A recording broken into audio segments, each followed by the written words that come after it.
Sa sœur a dit, s'il part un jour, ce sera de ta faute. Sa femme a ri. Je paierai pour ça. Je suis entré et j'ai dit, marché conclu. Je t'enverrai la facture. Elle a pâli, a essayé de plaisanter, mais... Elle a fermé le placard et a dit, d'un ton plat comme un ordre du jour de réunion, pas ce soir. Pas cette semaine. Arrête d'insister. J'étais debout près de l'îlot de cuisine avec 2 assiettes et une poêle encore chaude à la main. Je n'insiste pas. Je demande ce qui se passe entre nous. Il ne se passe rien. Elle a jeté un coup d'œil à l'horloge. J'ai une grosse matinée demain. Ça fait 2 mois que tu as une grosse matinée demain, ai-je répondu. Je ne suis pas un rappel de calendrier. Je suis ton mari. Ne commence pas, m'a-t-elle coupé, en attrapant son téléphone. Je ne vais pas faire ça maintenant. Elle est sortie avec cette démarche raide et efficace qu'elle avait commencé à utiliser à la maison, comme si elle était en mission pour m'éviter. La poêle a grésillé derrière moi. J'ai éteint le feu, j'ai fixé les 2 assiettes que j'avais dressées comme un idiot, et je me suis fait une note mentale, la température dans cette maison a chuté sans toucher au thermostat. Si j'avais su où cela menait, je n'aurais pas mis la table. J'aurais mis un minuteur. J'ai rangé la nourriture, essuyé le comptoir et je suis allé dans le salon. Elle était sur le canapé, les jambes repliées, le téléphone au niveau des yeux. Peut-on prévoir 20 minutes demain? Ai-je demandé. Sans drame, juste pour parler. Prévoir. Elle a eu un sourire narquois sans détourner le regard. C'est mignon. Je suis sérieux. Alors sois sérieux ailleurs, Julien. Je suis épuisé. D'accord. Demain, 20h. J'apporterai les voix d'adultes. Elle a soupiré bruyamment, comme si je lui avais demandé de déplacer un canapé toute seule. Très bien. 8h. J'ai eu le sommeil léger cette nuit-là. Pas triste, je prenais juste des notes. Quand quelqu'un refuse de se présenter, on arrête de sortir des chaises. Le lendemain soir à 20h, j'étais à table avec un café et un bloc-notes. Je n'avais pas besoin du bloc-notes, j'avais besoin d'une trace dans ma propre tête que j'avais abordé cela comme un adulte. Elle s'est assise en face de moi, les bras croisés et cette distance dans les yeux. J'ai fait simple. Tu me manques, ai-je commencé. Tu n'as pas voulu me toucher. Tu me parles à peine. Et quand tu le fais, c'est bref et sec. Je demande si quelque chose ne va pas, et je ne partirai pas avant d'avoir une réponse. C'est toi qui en fais toute une histoire, a-t-elle répondu. C'est une saison. Je suis fatigué. Une saison a généralement une raison. Le travail, la santé, moi. Elle a haussé les épaules. Tout ça à la fois. Rien de tout ça. Je ne veux pas décortiquer mon humeur comme un rapport de laboratoire. Est-ce que j'ai fait quelque chose? Dois-je te coacher sur la façon d'être un mari maintenant? Elle a penché la tête. Ce n'est pas bon signe. Je ne demande pas de coaching. Je demande de l'honnêteté. L'honnêteté, a-t-elle ri une fois. D'accord, tu es devenu intense. Chaque conversation, c'est de nous. Chaque soir, c'est un bilan. C'est étouffant. J'ai besoin d'espace. Tu peux demander de l'espace sans me traiter comme une notification que tu balais d'un geste. Elle a jeté un coup d'œil à l'horloge. On a fini? J'ai une lessive à faire. Nous n'avons pas fini, ai-je dit, d'une voix ferme. À quoi ressemble l'espace? Sois concrète. Moins de tout. C'est vague. J'ai le droit d'être vague, a-t-elle dit en se levant. Je n'ai pas à jouer ta version de la connexion sur demande. Alors voici la mienne, ai-je dit en repoussant le bloc-notes. J'arrêterai de te courir après. J'arrêterai de planifier. Je te donnerai de l'espace dans le calendrier et de l'espace physique.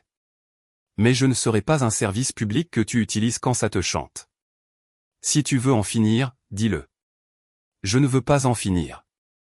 Elle a attrapé le panier. Je ne suis juste pas d'humeur pour cette pression constante. Compris, ai-je acquiescé. On va se calmer.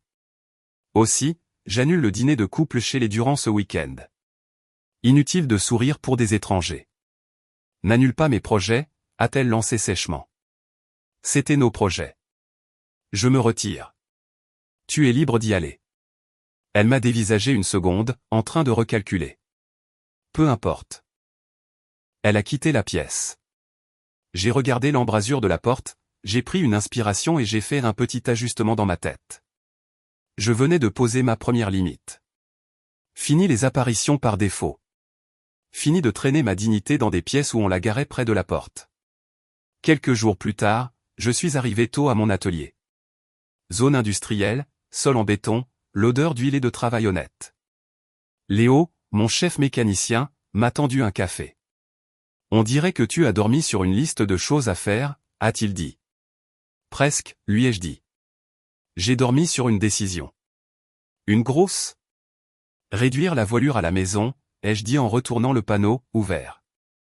Espace demandé. Espace accordé. Je ne vais pas être une station de réconfort ambulante. Léo a haussé un sourcil. Tu es sûr de vouloir jouer à ce jeu? Ce n'est pas un jeu, ai-je répondu. C'est une politique. Les gens reçoivent ce qu'ils démontrent. Elle a démontré de la distance. J'arrêterai de la franchir. D'accord, patron, a-t-il dit. Mais ne fais pas semblant que tout va bien si ce n'est pas le cas. Je peux gérer le fait que tu sois humain. Je suis humain, ai-je dit. Je suis aussi fatigué de mendier de la clarté. Cette semaine-là, j'ai déménagé dans la chambre d'amis. Sans annonce. J'ai transporté mes vêtements dans le couloir avant le travail plié, trié, tranquillement. Après le dîner, je lavais mon assiette et j'allais dans ma chambre pour lire. Pas par dépit, par respect de moi-même. Elle l'a remarqué le deuxième jour. Qu'est-ce que tu fais, a-t-elle demandé, debout dans l'embrasure de ma porte.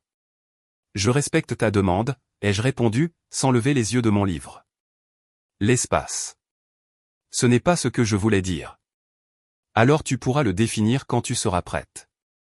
D'ici là, ça fonctionne. C'est théâtral, a-t-elle répliqué. Non, c'est ordonné. Elle est restée là, hésitante, puis a levé les yeux au ciel et s'en est allée. Le lendemain matin, elle était étrangement cordiale. Du café sur le comptoir, ma tasse de voyage nettoyée et posée près de l'évier. Merci, ai-je dit. Elle a haussé les épaules. N'y vois rien de spécial. J'avais l'éponge à la main. Comme un geste d'attention. Le premier adoucissement. Je l'ai noté et je ne m'en suis pas nourri. Vendredi, elle voulait aller à un barbecue chez un voisin. Tu viens, a-t-elle demandé, à moitié tournée vers la porte. Je vais faire acte de présence, ai-je répondu. Courte visite. Au barbecue, elle était en mode hôtesse. Grand sourire, petite pique. Quand Laurent, du bout de la rue, m'a demandé comment allait le travail, j'ai répondu, et elle est intervenue avec une petite blague acerbe sur le fait que j'avais épousé mon atelier. Quelques rires étouffés. J'ai laissé passer. Plus tard, près de la glacière, quelqu'un a posé une question sur notre dîner de couples annulé. Julien est débordé, a-t-elle dit en rejetant ses cheveux en arrière. Il est en plein sprint émotionnel. J'ai posé ma tasse. Non, ai-je corrigé, calmement. Je ne participe pas aux événements où ma femme me traite comme un problème à résoudre. Je l'ai dit légèrement. Pas une pique, juste une limite. Quelques têtes se sont tournées. Elle avait l'air comme si j'avais placé une vitre entre nous en public. C'était intentionnel. Waouh, a-t-elle répondu. Alors, on fait ça ici. On fait dans la clarté, ai-je répliqué. Je ne suis pas une anecdote. Ni ici. Ni à la maison. Elle m'a fixé, s'est ressaisie, puis est revenue à son charme avec les voisins. Cette nuit-là, elle m'a apporté une assiette de fruits sans un mot, l'a posée sur mon bureau et est partie. Deuxième adoucissement, encore plus léger. J'ai mangé les fruits et j'ai continué à lire. La semaine suivante, je me suis ajusté davantage. J'ai mis nos factures communes en paiement automatique avec des notifications uniquement sur mon téléphone. J'ai créé une carte séparée pour mon essence et mes dépenses professionnelles et j'ai gelé les transferts discrétionnaires. Non pas parce que je voulais la punir, mais parce que je voulais que ma maison corresponde à ma réalité. 2 adultes, 2 séries de choix, 2 séries de responsabilités. Je l'ai écrit sur le tableau du frigo. Elle l'a vu le mardi matin. Tu as changé les comptes? Je les ai rendus plus clairs, ai-je répondu. Moins de friction. Pour que tu puisses cacher tes dépenses. Pour que je puisse arrêter d'être le seul à tout suivre, ai-je dit. Tu veux plus d'espace? Prends plus de responsabilité. C'est juste. Elle m'a examiné comme si j'étais un insecte intéressant. Puis elle a eu un sourire narquois. Waouh! Petit dictateur. Je lui ai souri en retour. Petit comptable. Elle est redevenue froide après ça. Moins de paroles, plus de portes fermées. J'ai arrêté de frapper. En rentrant à la maison une semaine plus tard, j'ai remarqué une voiture supplémentaire dans notre allée, la berline de sa sœur. Je me suis garé dans la rue, j'ai pris le courrier et j'ai marché tranquillement vers la porte de derrière. Des voix s'échappaient de la cuisine. Je n'ai pas l'habitude d'écouter aux portes, mais le ton avait ce tranchant qu'on n'ignore pas quand il s'agit de vous. Sa sœur a demandé, « Pourquoi agis-tu comme ça? C'est un homme bien. Que feras-tu s'il part ?» Puis le rire de ma femme, fort et clair. « Partir? Je serai payé pour ça et je prendrai la moitié de ses affaires. » Je n'ai pas senti un coup de poignard. J'ai senti un déclic, comme la porte d'un coffre-fort. Plafond fermé. Plan identifié. Pas une saison, une stratégie. Je suis entré dans la cuisine. Les yeux de sa sœur se sont écarquillés. Ma femme s'est figée, la bouche entr'ouverte. « Tu as entendu » a-t-elle commencé. Marché conclu, ai-je dit, d'un ton neutre. Je t'enverrai la facture. Elle a pâli. Je plaisantais. Ouais, ai-je répondu. Je t'ai entendu rire. Continue. Sa sœur n'a pas bougé. Elle me regardait juste, les mains autour d'une tasse de café. Je suis allé dans la chambre, j'ai sorti un sac de sport et j'ai emballé l'essentiel, vêtements de travail, articles de toilette, la petite boîte avec la montre de ma grand-mère. Sans hâte, sans claquer les tiroirs, juste un homme qui récupère ce qui lui appartient. Je suis revenu par la cuisine avec le sac. « Julien, tu es ridicule » a dit ma femme. C'était une blague. Tu as mal compris. J'ai très bien compris, lui ai-je dit en passant devant l'îlot. Félicitations pour ton plan d'affaires. Où vas-tu? Loin de ça. Tu vas vraiment partir à cause d'une blague? Je me suis arrêté à la porte. On ne plaisante pas sur le fait de monnayer une personne. On annonce qui on est. J'ai fini de payer pour l'annonce. Elle a essayé un sourire qui n'a pas pris.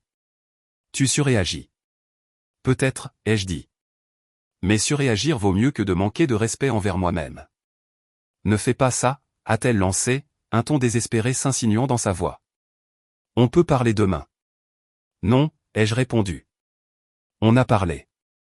Tu as ri. J'ai regardé sa sœur. Elle n'a pas scié. Bien. Il fallait que quelqu'un soit témoin de l'échange. En sortant, ma femme a décoché une dernière phrase dans mon dos.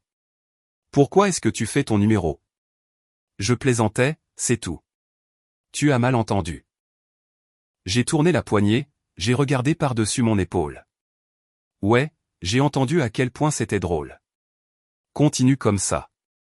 Je suis sorti et j'ai fermé la porte assez fort pour être clair, pas assez fort pour casser quoi que ce soit. Le lendemain matin, j'étais à mon bureau lorsque le greffe du tribunal a ouvert. J'ai signé ce qui devait être signé, envoyé ce qui devait être envoyé. Après cela, j'ai ouvert de nouveaux comptes, transféré mes revenus personnels dans un endroit sûr et redirigé mon dépôt direct. J'ai appelé un avocat recommandé par un client qui avait vécu une séparation nette. Nous avons parlé comme des professionnels. J'ai dit que je voulais quelque chose de simple et d'équitable. Il a dit que l'équité commence par un plan. J'en avais un. Puis j'ai trouvé un appartement d'une chambre meublée près de l'atelier à 10 minutes, petit balcon, un endroit du genre tais-toi et dors. J'ai signé pour 3 mois. Léo m'a aidé à transporter ma boîte à outils depuis le garage. Ça va, a-t-il demandé, en portant l'extrémité la plus lourde. Je vais mieux qu'hier soir, ai-je répondu. J'ai continué à travailler. Le travail est honnête. Les moteurs ne mentent pas, 2 jours de silence ont suivi. Le 3e jour, mon téléphone s'est allumé avec son nom en grosses lettres. J'ai laissé le message aller sur la messagerie vocale. Il a sonné à nouveau, puis à nouveau. J'ai répondu à la 4e fois. Elle n'a pas dit bonjour. Elle a hurlé, où est mon argent? Pourquoi le compte est-il vide? J'ai laissé le silence s'installer un instant. Alors c'est ta première question. Bon à savoir ce qui t'importe. Tu l'as vidé. J'ai déplacé mes revenus sur mon compte, ai-je répondu. Procédure adulte de base. Tu n'en avais pas le droit, a-t-elle répliqué. Nous sommes mariés. Tu n'as manifesté aucun intérêt pour autre chose que mon rendement depuis des mois, ai-je dit. Maintenant, ça t'intéresse. Intéressant. Réponds-moi, a-t-elle hurlé. Où est mon argent? Pourquoi le compte est-il vide? Tout ce qui t'intéresse, c'est mon argent. D'où aurais-tu de l'argent? Tu n'as pas travaillé un seul jour. J'ai gardé un ton égal. Le compte joint payait les factures. Il continuera de le faire. Le reste est séparé jusqu'à ce que nous réglions ça. Je suis ta femme. Ton argent est aussi le mien. J'ai ri, un rire bref et sec. Tu n'es plus ma femme. Si tu as raté cette note de service, d'ailleurs, comment vas-tu régler tes comptes avec moi? J'espère que tu as des économies pour les coups durs. Il est temps de les utiliser. Elle est devenue extatique de fureur. J'ai mis fin à l'appel alors que j'étais encore calme. Puis j'ai posé le téléphone et je suis retourné au travail sur les freins sur le pont élévateur. On ne laisse pas les cris dicter son emploi du temps. Cet après-midi-là, les textos ont commencé. Des paragraphes de reproches, des sauts logiques, une histoire créative. Je n'ai pas répondu. J'ai dit à mon avocat de faire passer tout ce qui était nécessaire par lui. Cette nuit-là, j'ai dormi dans le nouvel appartement avec la porte du balcon entr'ouverte et le bourdonnement de la ville comme une berceuse simple et honnête.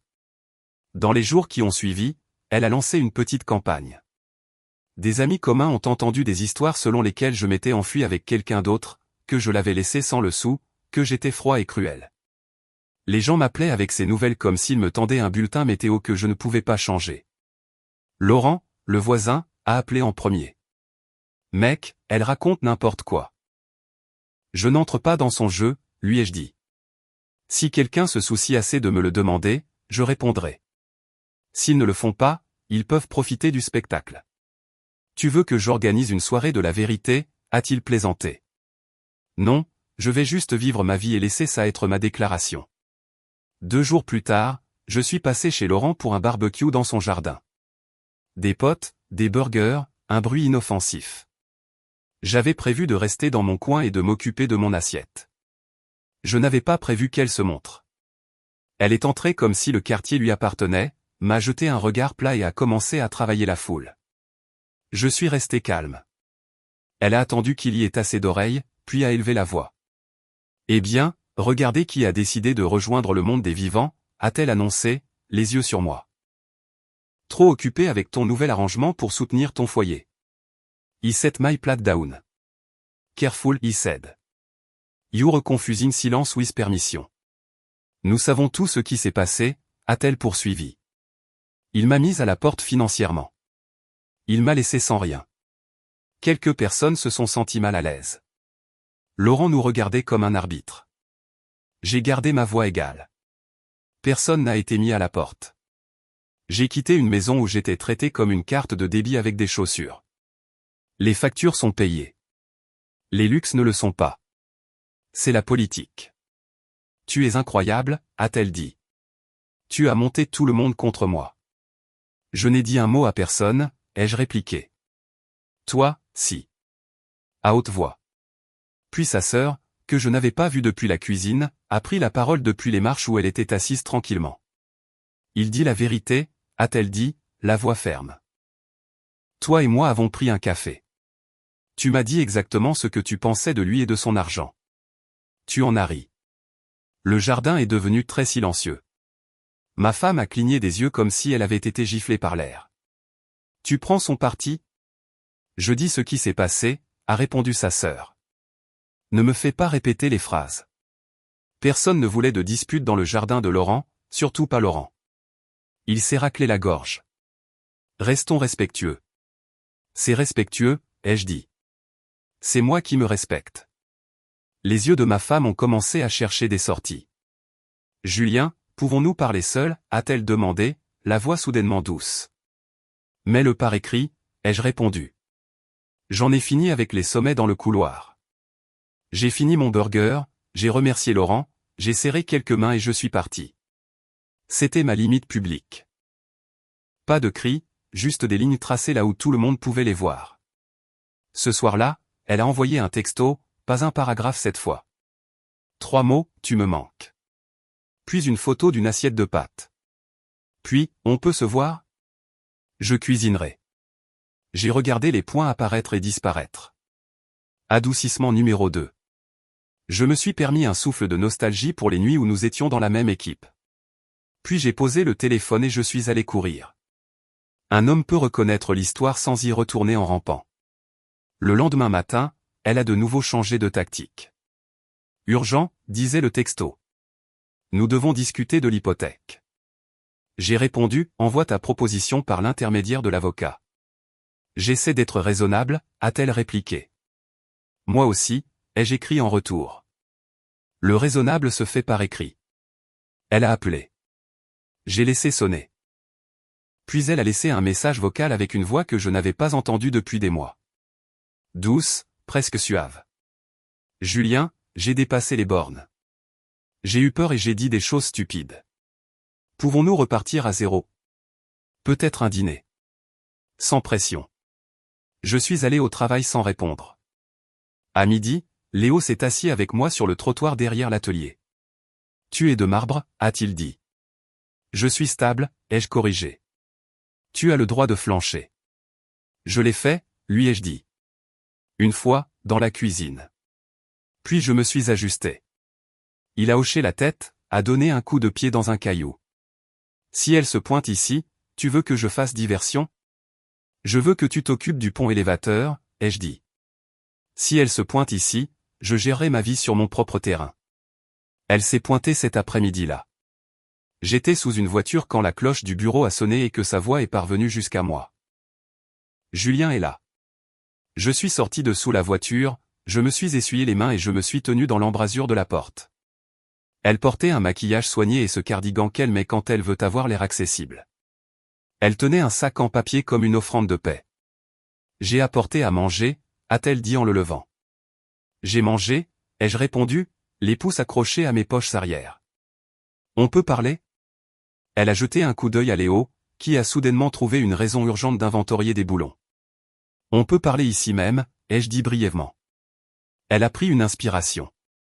J'ai dit des choses que je ne pensais pas, tu les pensais assez pour planifier en fonction. Je me défoulais. Tu répétais, ai-je répondu.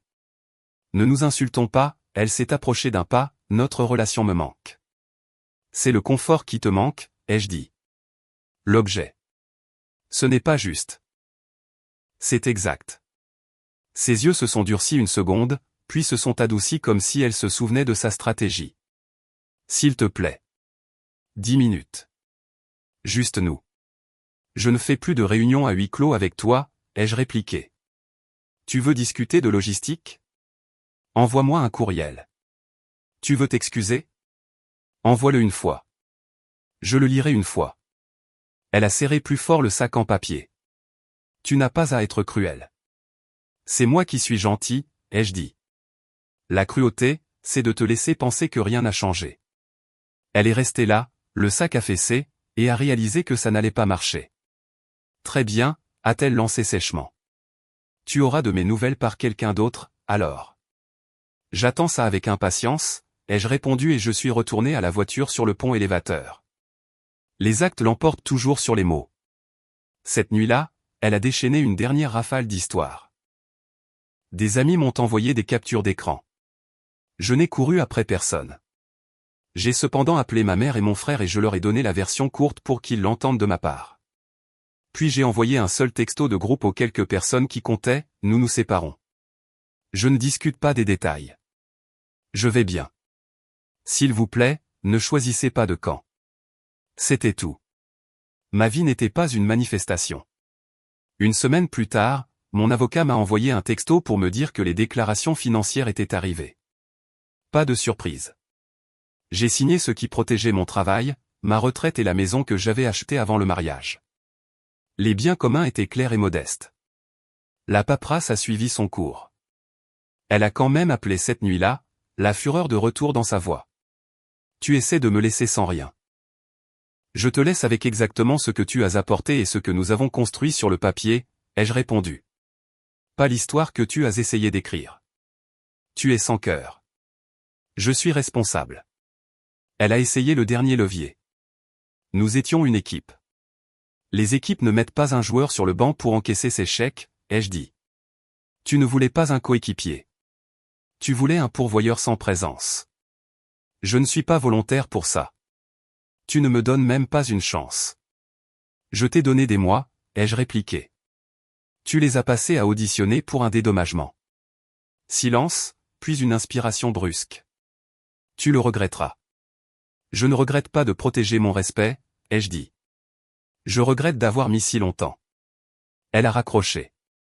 J'ai posé le téléphone face contre table, je me suis versé de l'eau et j'ai regardé la ville depuis mon petit balcon. Vue simple, pas de drame. Voilà ce que l'on ressent avec la dignité. Un air que l'on peut respirer. Quand les papiers ont été finalisés, c'était un jour de semaine. Je n'en ai pas fait une cérémonie.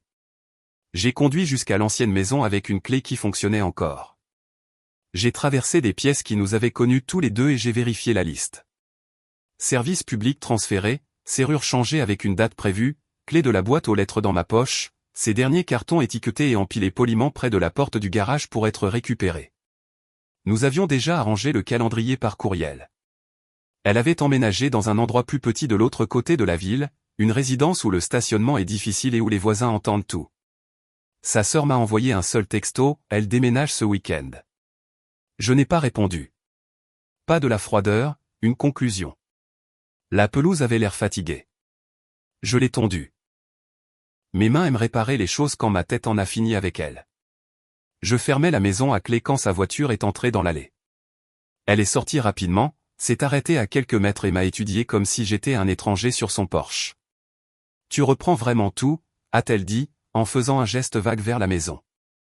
Je reprends ce que j'ai apporté et ce que j'ai entretenu, ai-je répondu. Tu prends ce qui est à toi.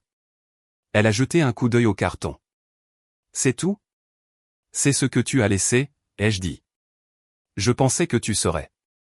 Je ne sais pas généreux. Je l'ai été, ai-je répliqué. Je suis parti quand il était temps. Je n'ai pas traîné ça dans des mois de bruit. C'est de la générosité. Tu n'as pas à être si définitif. Si, ai-je dit. La finalité est saine. Elle paraissait plus petite sans son attitude. Puis elle a joué la dernière carte qu'elle avait. Peut-on au moins s'asseoir et parler 10 minutes? Sans avocat, juste nous. J'ai secoué la tête. Non. On ne prend pas un café avec l'homme qu'on a essayé de transformer en chèque. On reçoit un reçu. Un reçu pourquoi, a-t-elle lancé, la voix cassante. Pour le coup du manque de respect, ai-je dit. C'est cher. Elle a tressailli à ce mot. Non pas parce qu'il était dur, mais parce qu'il était vrai. Dernière chose, ai-je ajouté, en désignant l'enveloppe sur la table du hall près de la porte. Ouvre garage, liste d'objets, adresse de réexpédition et une copie des termes finaux. Pas de surprise.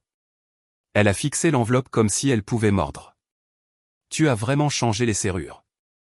Dans 2 heures, ai-je corrigé. Après que le déménageur aura récupéré tes cartons. Tu as jusqu'à ce moment-là. Elle a dégluti, a essayé de soutenir mon regard et a échoué. Tu penses que tu as gagné. J'ai arrêté de jouer, ai-je dit. C'est ça, la victoire. J'ai descendu les marches du Porsche et je me suis dirigé vers mon camion. Elle a appelé derrière moi, la voix tremblante. Julien, ne sois pas comme ça.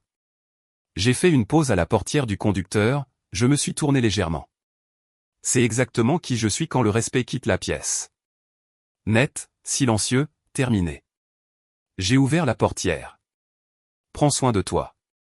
C'est tout? C'est tout, ai-je dit. Facture envoyée. Je suis monté, j'ai démarré le moteur et je suis parti.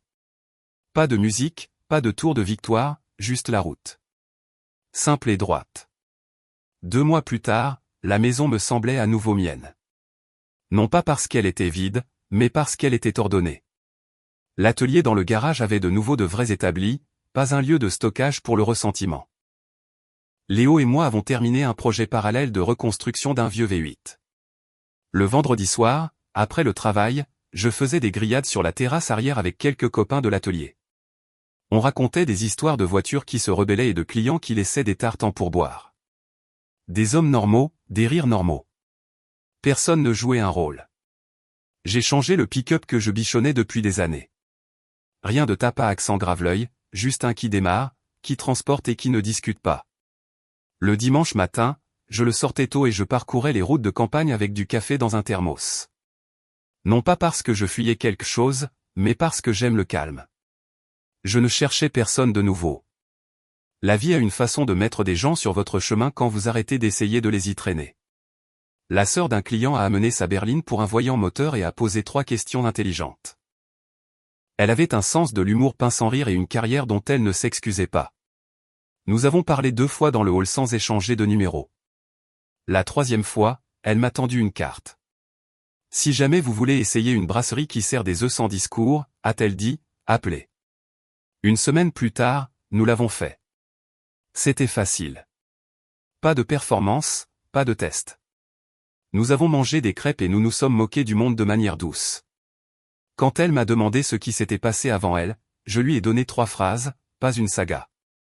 Elle a hoché la tête comme une adulte et a changé de sujet. Ça, c'est du respect.